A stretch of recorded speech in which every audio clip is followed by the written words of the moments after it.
He thought he'd left danger behind. But the moment former Navy SEAL Jack Turner slipped beneath the gray Oregon waves, fate dragged him into a nightmare no training could prepare him for. A single cut on his glove sent blood swirling into the deep, summoning a pack of great whites that drove him for miles through an underwater canyon. When the current finally released him, it hurled him into a hidden cavern sealed away from the world. A place where a colonial shipwreck lay beside modern stolen vaults, and a long-lost treasure hunter, now half feral, watched him from the shadows. Above ground, his loyal German Shepherd Ranger sensed every heartbeat of danger. While officials dismissed Jack as lost, Ranger and marine biologist Hannah Brooks followed fractured airflow across the cliffs until they found the truth. What followed was a race against collapsing stone, a frantic rescue, and a discovery powerful enough to reopen decades-old crimes and rewrite Jack's purpose forever. If you're ready for a story of survival, loyalty, and a treasure hidden beneath America's wildest coast, you're in the right place. Before we begin, tap follow to support the channel and comment where you're listening from.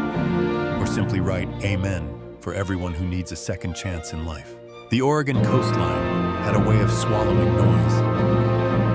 Waves crashed against the black rocks with a steady rhythm. But beyond that, nothing. No car horns, no radios, no crowds. It was the kind of place a man went when he wanted to disappear. And that was exactly why Jack Turner chose it. Jack was 38, tall and hard-built from years of military conditioning, with shoulders broad enough to give him a permanent silhouette of strength. His face carried the proof of deserts, jungles, and wars no one talked about openly. A faint scar cut across his left cheek, the kind that never fully blends in no matter how many summers pass. His hair was dark, shaved short on the sides out of habit, and he wore a trimmed beard sprinkled with early gray, an unintentional reminder of what he'd seen before he was ready to see it. After leaving the Navy SEALs, Jack tried living in cities again, tried blending back into civilian life, but the noise rattled him. Crowds sparked the tension he thought he had buried. So he had come here, to the quiet town of Port Lorne, a fishing village tucked into Oregon's colder edge. To the locals, he was the quiet vet with the dog, the man who kept to himself but worked hard and paid cash on time. Jack spent most of his days running a private dive tour charter, taking wealthy thrill seekers out to see century-old shipwrecks lying off the coast. He had refurbished an old 40-foot boat, the Meridian, painted a faded blue but strong as steel, and it had become his floating home more than his cabin ever was. His closest companion, the one creature he trusted without hesitation, was Ranger, a 5-year-old German Shepherd with a thick sable coat, amber eyes sharp enough to cut, and the posture of a soldier bred for discipline. Ranger had served with him in a K-9 tactical unit during his final overseas deployment. The dog moved with confidence, tail high, ears alert, but his gaze softened when he looked at Jack. Locals adored Ranger. Kids at the dock knew him by name. Fishermen often scratched his neck as they loaded nets.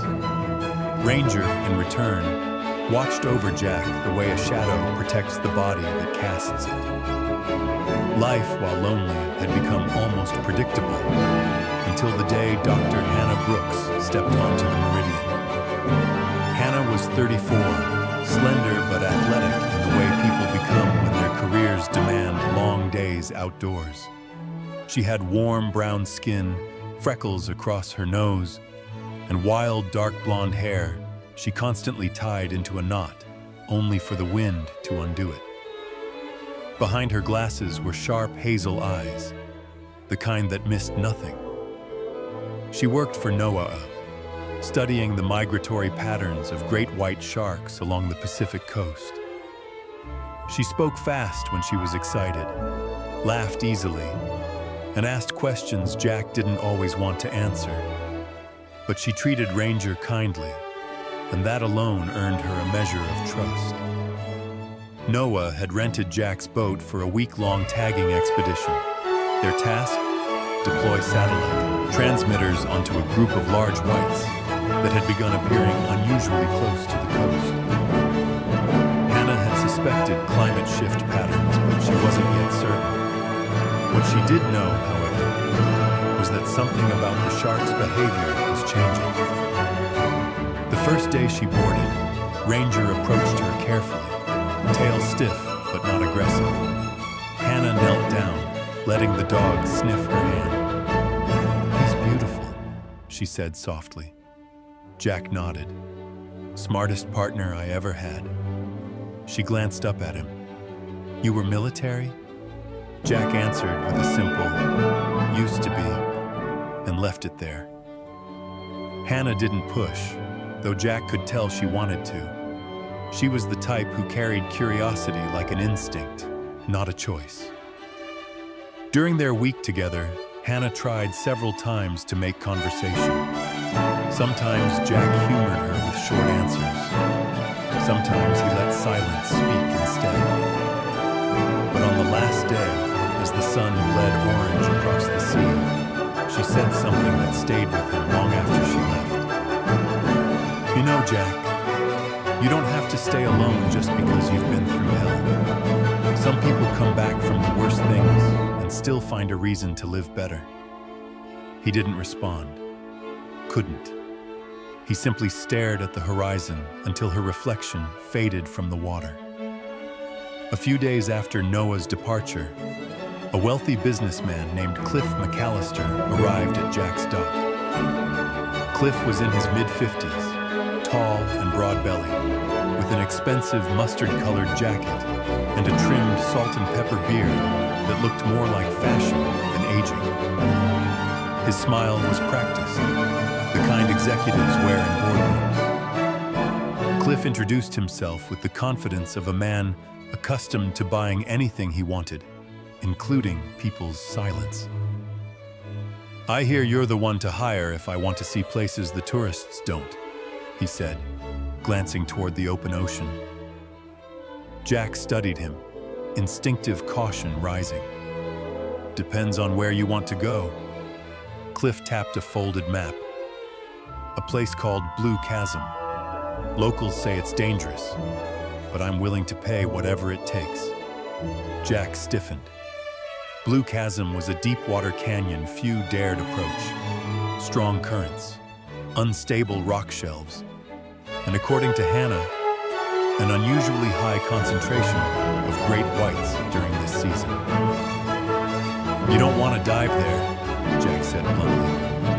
"It's not a sightseeing spot." Cliff grinned. "Everything has a price, Mr. Turner. What's yours?" Jack nearly refused, but his cabin roof leaked after last winter's storms. His outboard engines needed new seals. Repairs meant money he didn't have. And maybe, he told himself, facing the ocean's dangers was easier than facing the nightmares he could never outswim.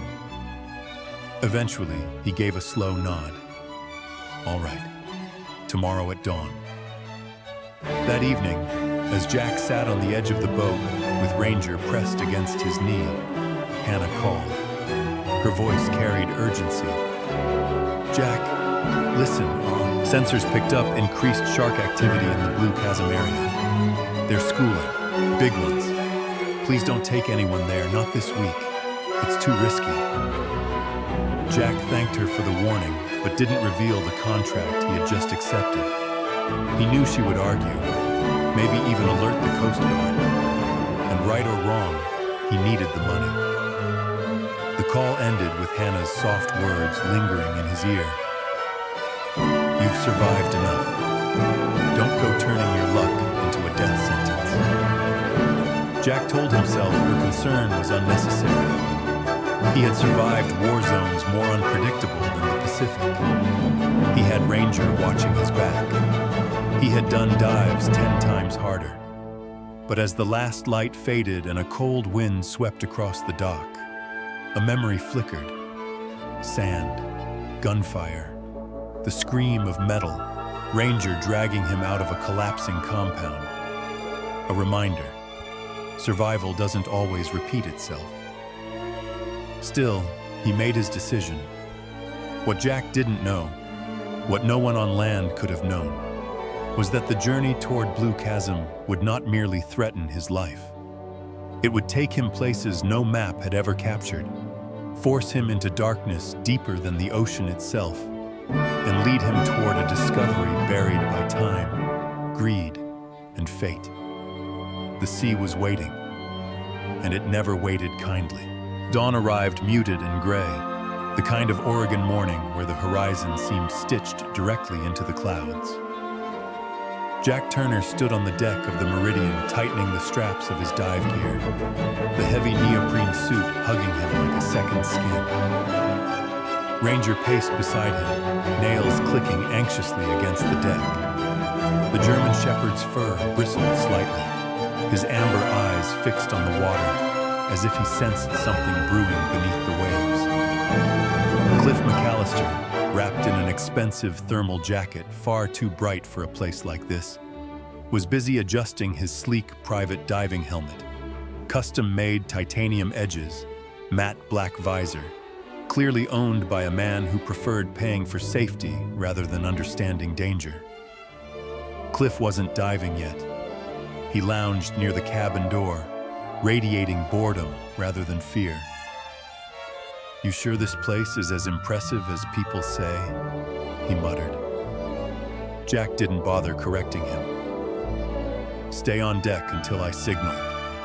His voice was stern, clipped, pure SEAL command tone. Cliff raised his hands in mock surrender. "Fine, Captain." Jack snapped his gear into place and knelt beside Ranger. The dog pressed his forehead against Jack's shoulder, a behavior Ranger displayed only before high-stress missions. Jack rubbed behind his ear. "I'll be back, buddy. Watch the boat." Ranger huffed through his nose, unhappy but obedient. Hannah Brooks arrived moments later, having rushed across the pier after analyzing another sonar spike before dawn. She hadn't slept, and it showed in the faint shadows under her hazel eyes. Today she wore Noah's dark blue waterproof jacket over a gray sweater, hair pulled back into a messy knot. She approached Jack and lowered her voice. "The readings doubled overnight. Something is drawing the whites close to the canyon. Jack, if anything feels wrong, abort. Please." Jack nodded, but whether in acknowledgement or dismissal was unclear. He slid his mask down, locked the clasp, and prepared to descend.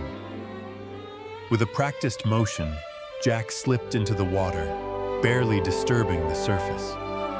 It was colder than usual, shockingly so, enough to bite through the wetsuit. The ocean swallowed him whole.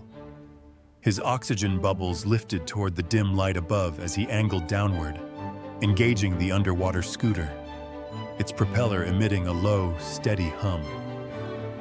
The descent revealed a world tinted blue-green and swirled with drifting sediment. As Jack neared the canyon's entrance, the ocean floor dropped away suddenly into a steep undersea valley. Large rock plates layered one over another like the ribs of a prehistoric beast. Jack followed the wall, scanning for safe pathways and stable ledges for Cliff's later dive. That was when it happened. The sharp sting slicing across his glove as he brushed against a jagged coral outcrop. He hissed reflexively. A thin line of blood spiraled upward like a red ribbon dissolving into the water. Jack froze.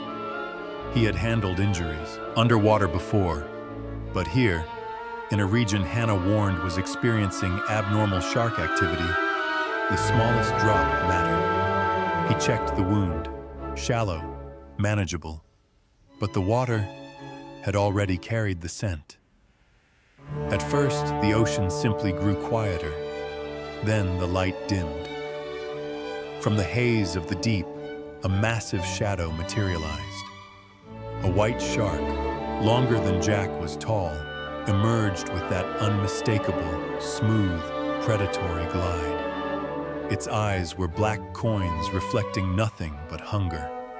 Jack's pulse spiked, not panic, but training, cold, clinical awareness. He tightened his grip on the scooter and angled away. The shark followed. Then another shape appeared behind it. Then another. 3. No. 4. A whole hunting party. On the boat, Hannah monitored the sonar feed Jack had strapped to his tank. The signal, normally calm and slow, suddenly accelerated. A clear vector on her screen indicated rapid movement. She leaned forward. Jack? Jack, do you copy? No answer. Cliff wandered over, chewing gum loudly. What's he doing? Racing fish? Hannah ignored him, eyes narrowing at the screen. The velocity was too high for voluntary movement, too erratic. Ranger barked sharply behind her, pacing tight circles on deck, tail stiff. Something was wrong, deeply wrong. Below, Jack darted through an undersea ravine as the sharks synchronized behind him. They weren't attacking yet. They were herding him, driving him deeper into their territory. He pushed the scooter to its limit, weaving between stone pillars, ducking beneath overhangs, narrowly avoiding collisions that could break his mask or rupture his tank. Each time he risked a glance backward, he saw pale bodies slicing through the water with terrifying grace. One shark surged closer and brushed past his fin, knocking him sideways. Jack regained control instantly, but the message was clear. They could end this whenever they wanted. The canyon funneled into a narrower chute. Jack had two choices: climb upward into open water where the sharks had advantage, or follow the chute deeper where geological instability was a real threat. He chose the chute. Better to risk rock than teeth. Hannah watched the sonar line stretch far past the safe zone boundaries. Her heart tightened. He's going too far. That's not a survey dive anymore. Cliff scoffed. He's a professional. Let him do his job. Hannah spun toward him, frustration sharp in her expression.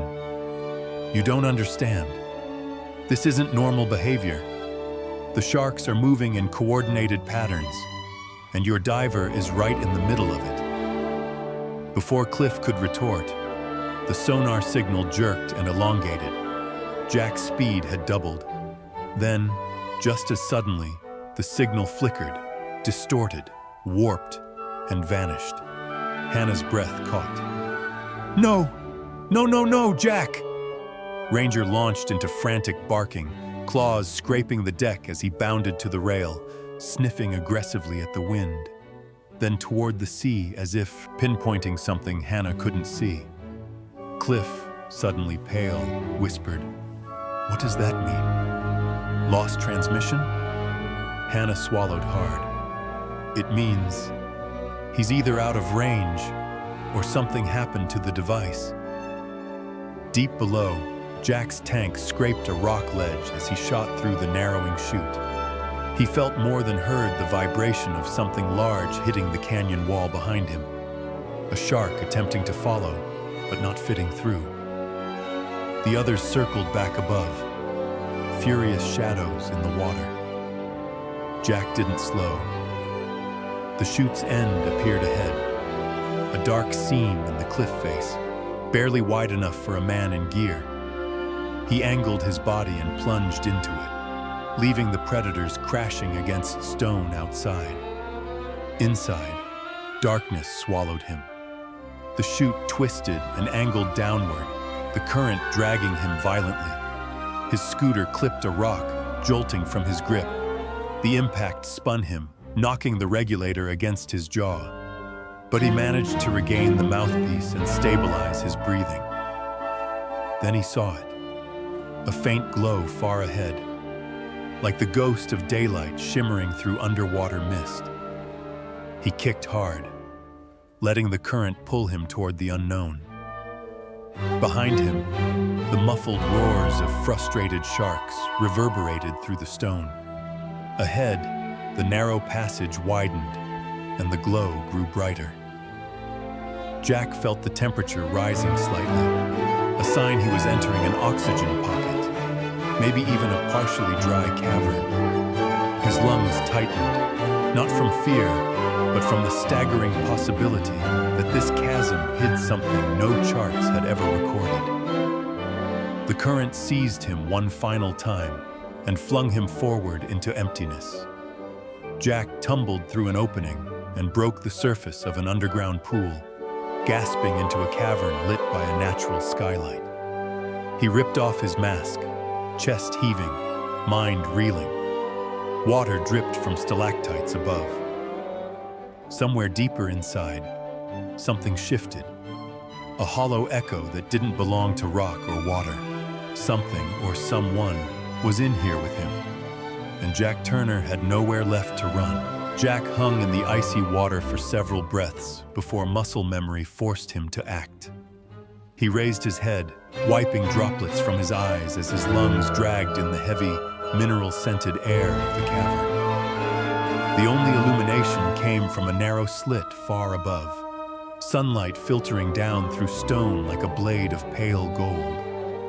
Its glow stretched across a massive underground lake, scattering into shifting reflections on jagged walls. The cavern was enormous, cathedral-sized, its roof spiked with stalactites like the teeth of a god waiting to swallow intruders whole. He turned on his dive light. The narrow beam cut through the shadows, revealing fragments of wood drifting beside him. Jack swam toward a stone ledge, muscles aching as he hauled himself out of the water. His boots sloshed heavily, and his wetsuit dripped onto the cold ground while he steadied his breath. The beam of his light slid across the cavern floor and froze him in place.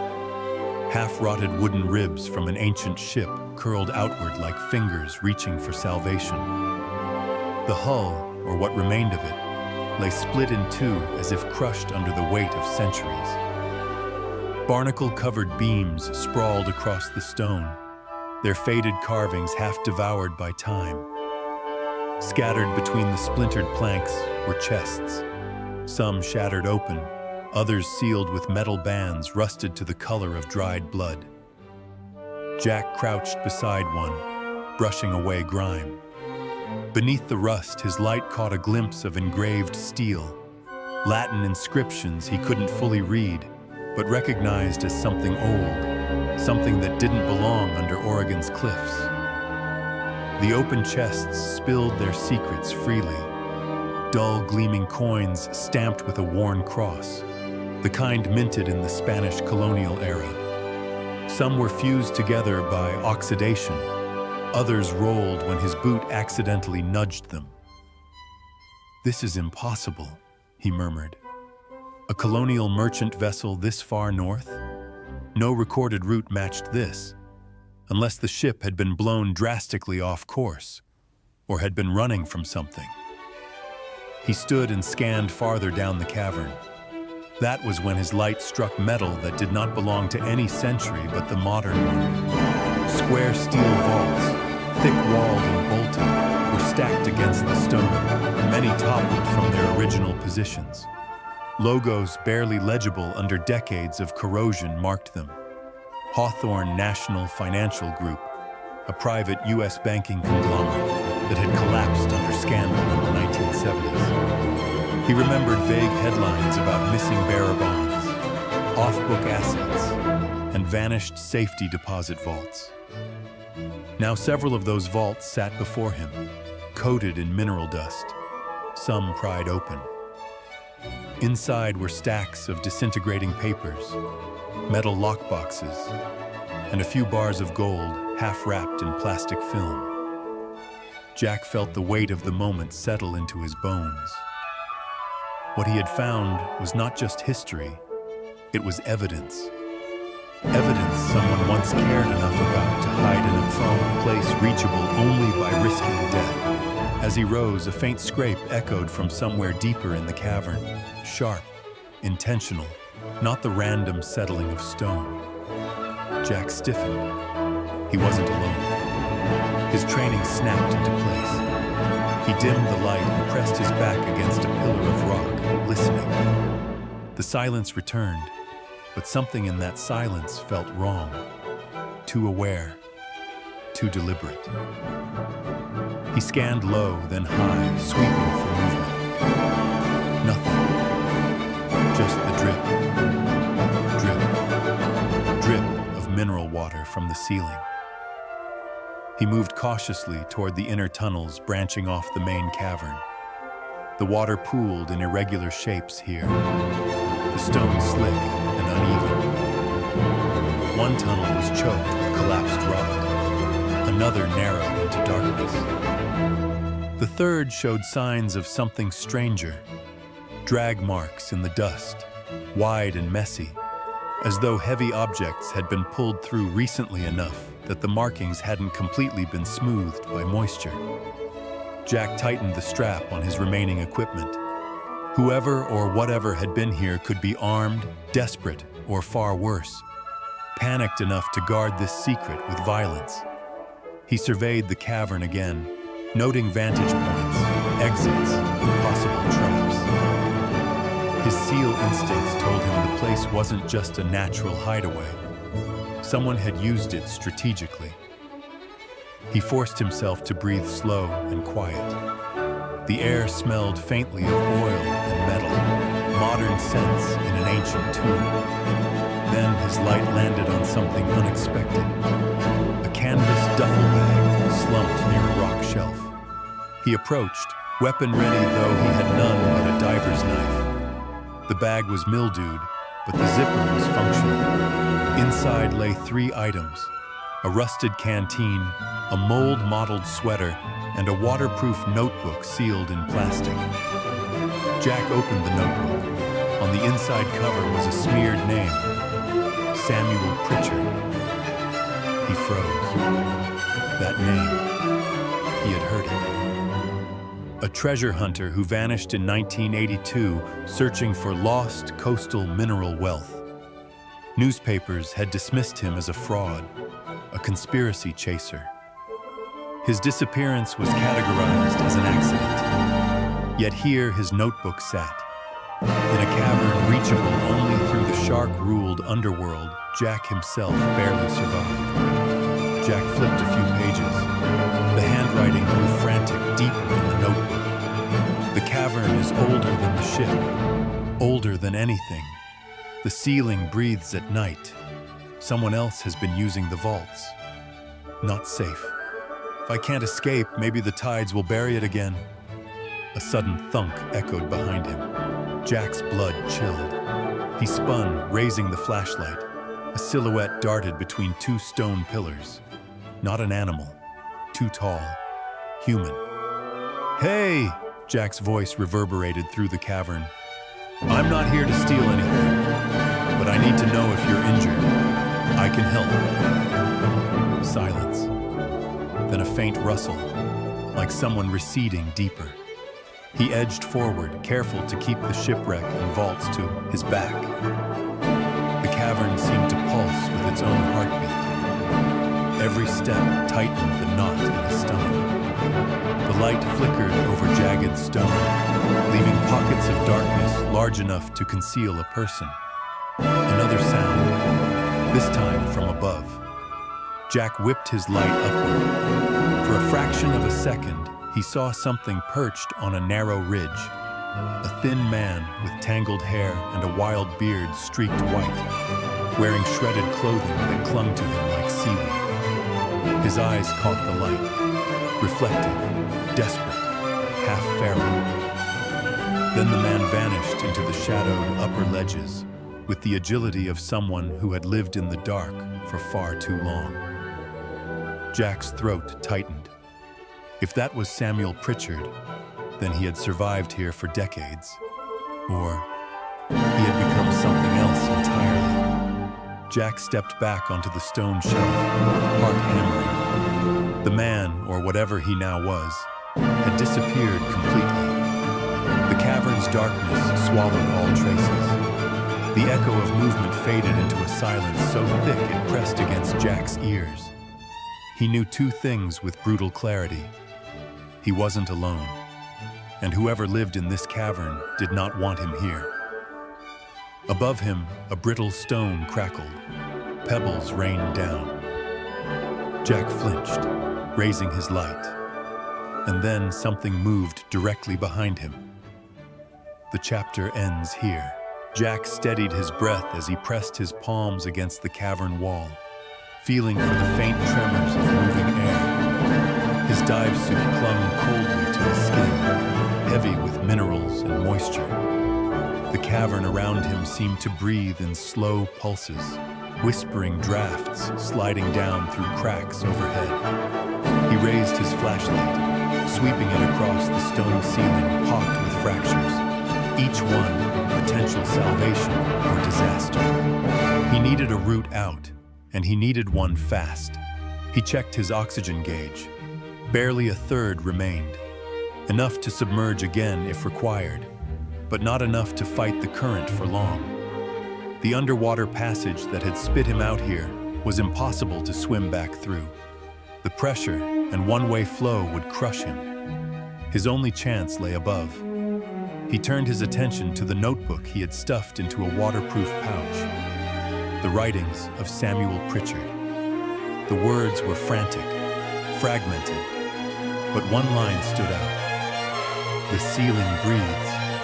Follow the breath. Jack wasn't sure if Pritchard had written it in delirium or revelation, but either way, the instinct felt right. He followed the faint currents rising through the fractures, mapping a mental trail toward a potential exit. Meanwhile, miles above the cavern floor, but only yards above Jack in vertical distance, Ranger sprinted along the jagged coastline, nails scraping rock. The German shepherd's coat, thick sable fur with lighter streaks around the shoulders, bristled with alert tension. His ears snapped forward, body rigid each time the faintest trace of subterranean air rose from the cliffs. Ranger wasn't panicking. He was tracking. This was the same determination he'd shown on combat missions. Nose low, gait strong, muscles coiled like springs. Hannah Brooks followed closely, panting, carrying a portable gas sensor unit she had fetched from Noah's mobile lab van. Sweat collected on her brow despite the cold coastal wind. Her hazel eyes were sharp, scanning every crevice Ranger stopped at. She wore a weather-worn beige hiking jacket and jeans, her hair tied back and frizzing under the mist. There was no hesitation in her movements, just unwavering focus. They climbed upward along the cliffside.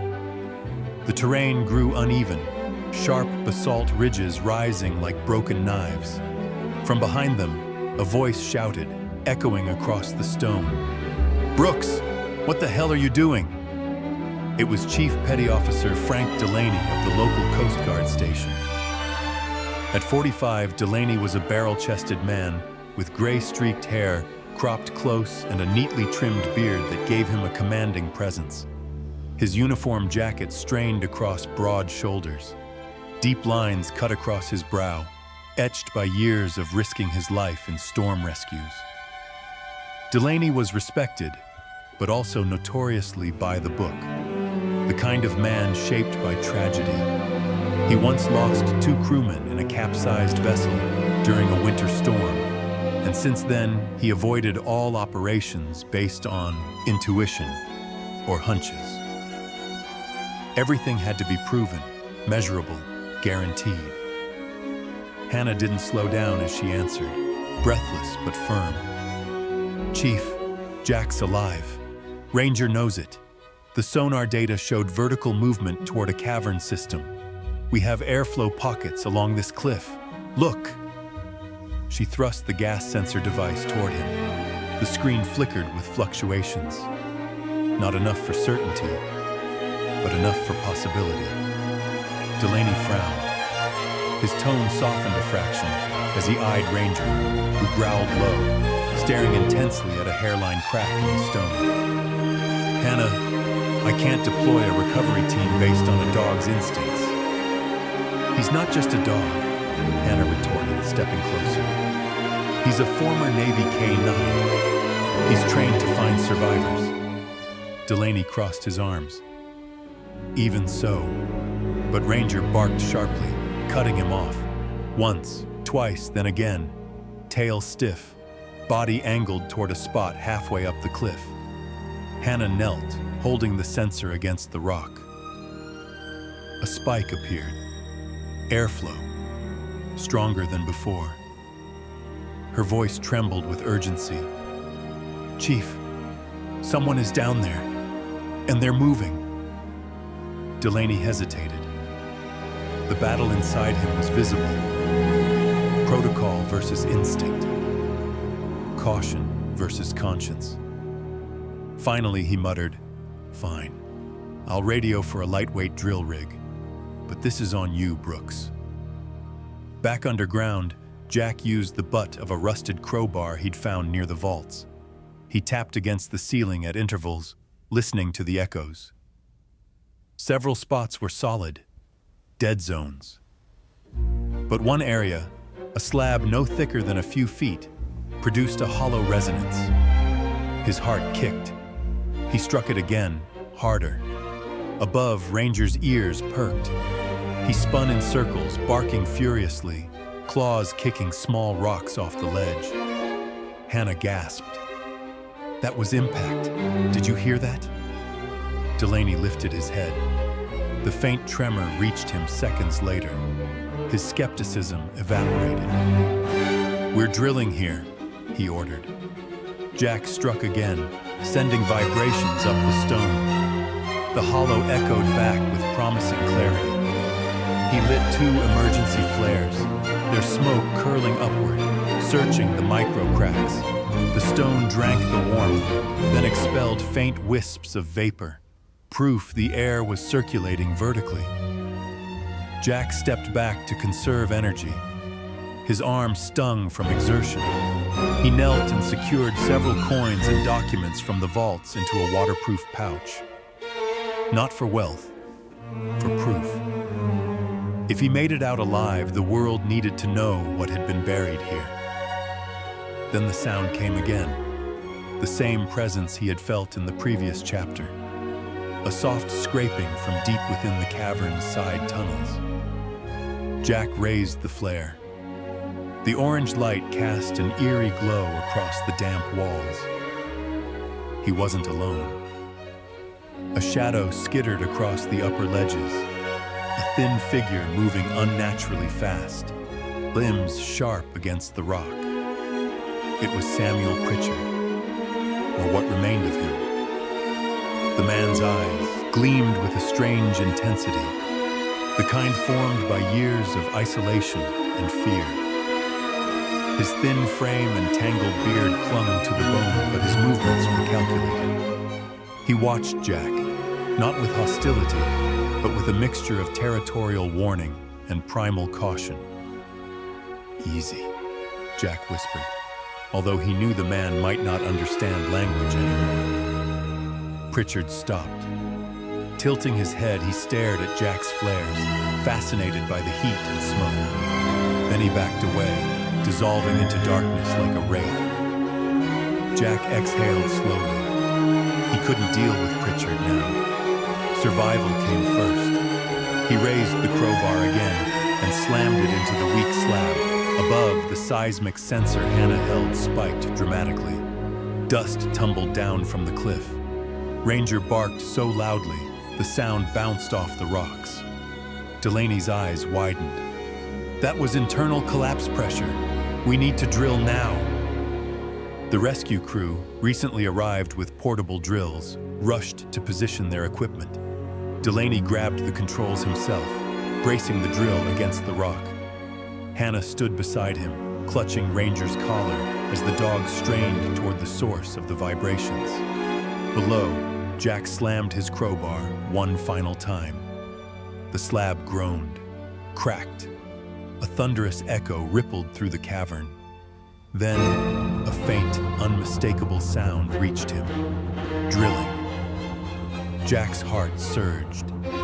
Just as hope rose in his chest, a shrill cry echoed from the depths of the cavern behind him. Samuel Pritchard's voice, raw and panicked. Jack spun around, flare trembling in his hand, just in time to see a shadow lunging from the darkness straight toward him. Jack barely had time to raise his flare before the feral silhouette of Samuel Pritchard hurled itself toward him. Pritchard's movements were jerky, desperate, more instinct than intention. His wiry frame, wrapped in scraps of mold-eaten fabric, collided with Jack, sending the flare skittering across the cavern floor. Jack's training took over. He seized Pritchard's forearm, careful not to injure the gaunt man more than necessary, and pivoted, redirecting the momentum. Pritchard stumbled to his knees, gasping, his tangled beard hanging in wet clumps. His eyes, though wild, weren't malicious. They flickered with terror, like a man who had spent decades expecting every shadow to kill him. Jack crouched, speaking low. "Easy. I'm not your enemy." Pritchard flinched at the sound of the voice, crawling backward, fingers clawing at the stone. In the dim glow of the fallen flare, he looked like a phantom stitched together by fear. Jack stepped back, palms raised. Something about the man, his hollow cheeks, his trembling shoulders, told Jack he'd lived too long alone, chased not by sharks or criminals, but by memory. Before Jack could speak again, the ceiling above them rumbled. A rain of dust fell. Another drill burst of vibration cracked through the cavern. Pritchard covered his ears, rocking. Jack realized the poor man wasn't attacking. He was terrified of the noise. He retrieved the flare, positioning it so the warm glow spread gently. "Someone's coming to help," Jack said firmly, unsure whether Pritchard understood. "No one is here to hurt you." Above, the rescue team had begun widening the drill site. Chief Petty Officer Frank Delaney, covered in rock dust, barked instructions at 2 Coast Guard officers, Petty Officer Luis Ortez and Specialist Mariah Dunn. Ortez, in his early 30s, was a lean, sharp-jawed man with olive skin and restless, darting eyes. Once a competitive free diver until an accident pushed him into rescue service. Dunn, taller and sturdier, with dark braided hair and calm brown eyes, had a reputation for keeping her head when everyone else panicked. Both worked fluidly under Delaney's direction, securing anchors in the stone. Hannah hovered beside them, face streaked with dirt, clutching Ranger's harness. The German shepherd strained forward, muscles taut, growling low every time the drill bit hit a stubborn section. Hannah whispered to him, steadying him. Ranger wasn't afraid. He was urging them onward. The moment Ortez broke through a final layer of stone, a warm gust of subterranean air rushed upward. Ranger barked wildly, tail stiff, ears forward.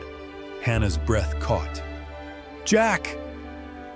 Inside the cavern, the sound of drilling intensified.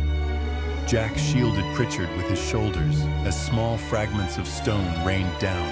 The older man whimpered, curling inward. Jack tightened his grip. "Hold on, we're getting out." A chunk of ceiling dislodged. Light, real, natural, daylight, burst through the crack like a salvation flare. A rope dropped, its carabiner clinking against the rock. Jack helped Pritchard stand. The man trembled violently, as though the very idea of escape threatened to shatter what remained of his mind. "It's okay," Jack murmured. "You're going home." A shout echoed from above.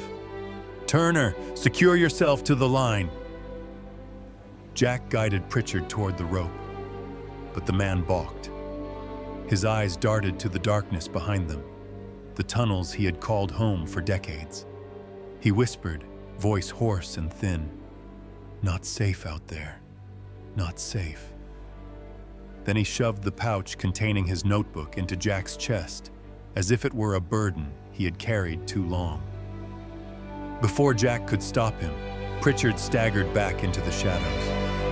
One heartbeat later, the cavern swallowed him whole. Jack reached out instinctively, but hesitated. The man had chosen the darkness he knew over the world he feared. Jack felt the weight of that choice, but he respected it. Survival sometimes meant retreat. He clipped himself to the rope. "Pull!" Above, the rescue team braced themselves. Delaney gave the order. Ortez and Dunn hauled the line with deliberate strength, muscles bunching under their jackets. Jack ascended steadily, dragged upward through the rough opening. Hannah leaned dangerously close to the edge, gripping Ranger's harness. The moment Jack's head emerged, Ranger lunged toward him, whining in relief. Hannah grabbed Jack's arm. Her face broke into a breathless smile. "You're alive." Jack coughed, half laughing. "Thanks for not listening when they told you I was dead." They pulled him fully onto the cliff, laying him on solid ground. His wetsuit was shredded, his hands bleeding, but his eyes were sharp. He held the waterproof pouch tightly. "There's more down there," he said hoarsely. "A lot more. Old ship, modern vaults, evidence of financial crimes buried half a century ago." Delaney raised an eyebrow. "Vaults?" Jack unzipped the pouch, revealing the rusted coins, documents, and the notebook with Pritchard's fading script. Dunn whistled softly. Ortez muttered, "This is something." Hannah examined the coins, brushing mud from their surfaces. "Jack, this could rewrite coastal history." Delaney nodded grimly. "And reopen a case the feds shelved before I was born." Within hours, federal authorities arrived. Rangers from the National Park Service, forensic analysts, maritime archaeologists, and FBI agents swarmed the site. One of them, Agent Caroline Mercer, introduced herself. She was in her 40s, tall and angular, with sharp cheekbones and a controlled posture that commanded attention. Her dark hair was tied into a low, neat ponytail, and she wore a charcoal suit under a tactical windbreaker. She questioned Jack with a mixture of professionalism and respect. Mercer had spent her career unraveling financial crimes and had a reputation for empathy toward whistleblowers and victims. "This find," Mercer said, examining the pouch's contents, "could close a chapter of theft and corruption that ruined countless families. You did the right thing bringing it forward." Jack shrugged lightly. "I just wanted out alive." But when Mercer informed him of a federal reward for significant evidence recovery, Jack felt something shift. Not triumph, purpose. Weeks passed. The shipwreck's treasure was transferred to museums. The vaults became evidence in a reopened investigation. News outlets hailed Jack as a reluctant hero. The Coast Guard honored Hannah for scientific contribution, and Delaney, though embarrassed to admit it, thanked her privately. With the reward money, Jack purchased an abandoned warehouse near the Oregon shoreline. Together with Hannah, he transformed it into a coastal search and rescue K-9 training center. Ranger, now an icon among the community, trotted proudly through the halls, mentoring younger German shepherds in tracking drills. His amber eyes gleamed with a sense of renewed purpose. One evening, months after the rescue, Jack stood atop the same cliff where he had been pulled from the earth. The sunset painted the Pacific in gold and deep blue. Hannah approached, hands in her jacket pockets. Ranger sat between them, tail sweeping contentedly. "Funny," Jack said quietly. How getting chased by sharks for miles gives you a second chance at life. Hannah smiled. Some treasures aren't gold. Jack nodded, eyes drifting across the ocean. Yeah, some of them bark. Beneath the waves, distant dorsal fins cut the surface. But this time, they weren't chasing. They were simply there, reminders of the world that had almost claimed him. Jack Turner breathed deep. His past finally loosened from its grip.